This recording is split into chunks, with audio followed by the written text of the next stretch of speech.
Well, the DeRuyter family has had to relocate their beloved backyard chickens after a complaint from a neighbor over the odor from the birds reached the authorities.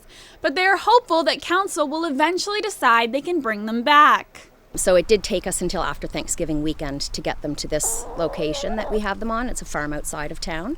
Hopefully it's temporary, then we can bring them back once they've made their decision. But at this point, their home is here and we're missing them.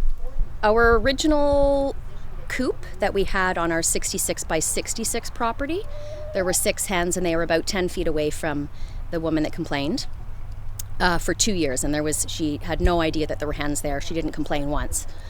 The whole time she was still trying to sell her home, rent her home, living there part of the time, tenants there part of the time. The new house property that we live in that also borders her yard, the new coop is about, I'm going to guess, 40 feet from her home. We also positioned it so that the wind would carry across the property and then through the vacant lot that she had spoken of at council meeting where she thought we should put the hens. The debate was tabled for the time being at the last Pembroke Council meeting by Pembroke Mayor Michael LeMay so that councillors could learn more about backyard chickens.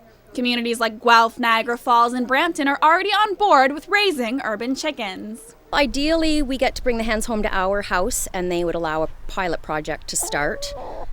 Best case would be that they just change the bylaw and allow people to have hens.